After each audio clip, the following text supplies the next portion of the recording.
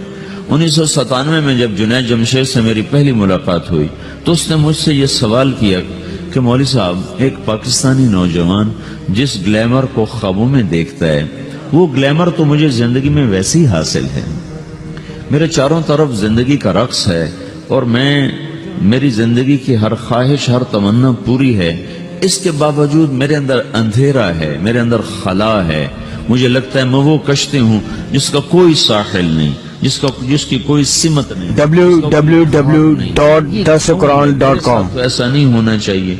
ایک عام لڑکا تو کہتا ہے ہائے کاش یہ ہوتا، اس کو وہ نہیں ہو رہا تو پھر وہ پریشان ہے، ہائے یہ ہوتا، ہائے وہ ہوتا۔ تو میں تو ہائے نہیں کرتا ہوں، میری تو ہر لذت اور خواہش میرے سامنے تشتری میں سجا کے پیش کی جا رہی، میں کیوں ایسا کر رہا ہوں، میں ہائے ہائے کیوں کر رہا ہوں، میرا اندر ویران کیوں ہے، میرے اندر میں خلا کیوں ہے؟ یہ وہی خلا ہے کہ وہ روح کی پیاس کو شراب میں بجھانا چاہتا ہے، وہ روح کی پیاس کو لڑکی میں بجھانا چاہتا ہے، وہ روح کی پیاس کو موسیقی سے بجھانا چاہتا ہے، وہ روح کی پیاس کو دنیا کی رعنائیوں میں 5 سٹار ہوٹلوں سے بجھانا چاہتا ہے۔ روح کیا جانے روٹی کیا ہے، شراب کیا ہے، پانی کیا ہے، عورت کیا ہے، موسیقی کیا ہے، گھنگرو کیا ہے، پائل کیا ہے، چھنکار کیا ہے، روح کو ان چیزوں کی کیا خبر؟ امریکہ میں ہماری ایک جماعت تھی تو 4 لڑکے 2 لڑکیاں، 4 لڑکیاں 2 لڑکے مسلمان ہیں۔ تو ایک لڑکے کا نام رکھا تھا ابراہیم، اور اس کو جب پڑھایا نا کلمہ، انہوں نے کہا ہائے، انہوں نے کہا ہائے، وہ دونوں ہاتھ یہاں رکھے سینے پر، دل پر، کہا ہائے۔ تو ہمارے ساتھی ہیں ڈاکٹر اختر، وہ کہنے لگے کیا ہوا کیا ہوا؟ کہنے لگا جب سے ہوش سنبھالا یہ جگہ خالی تھی، یہ تیرے کلمہ پڑھانے پر بھر گئی ہے کہ میری خوشی سے ہائے نکل گئی۔ یہ جگہ خالی رہے گی، یہاں شراب نہیں پہنچ سکتی، یہاں نغمہ اور موسیقی نہیں پہنچ سکتی، یہاں تالے لگے ہوئے ہیں، یہاں تک کوئی آواز نہیں جا سکتی۔ دل کے تاروں پر ایک ہی نغمہ چڑھ سکتا ہے اور وہ اللہ کی یاد کا ہے اور اللہ کی محبت کا ہے اور اللہ کے رسول کی محبت کا ہے۔ باقی کوئی مضراب ایسا نہیں جو ان تاروں کو چھیڑ سکے، باقی کوئی چیز آواز ایسی نہیں جو دل کی دنیا پر جا کر دستک دے سکے۔ یہاں بند دروازے ہیں، یہاں صرف اللہ پہنچے گا، اللہ کے رسول کا تعلق پہنچے گا، باقی کوئی چیز یہاں نہیں جا سکتی۔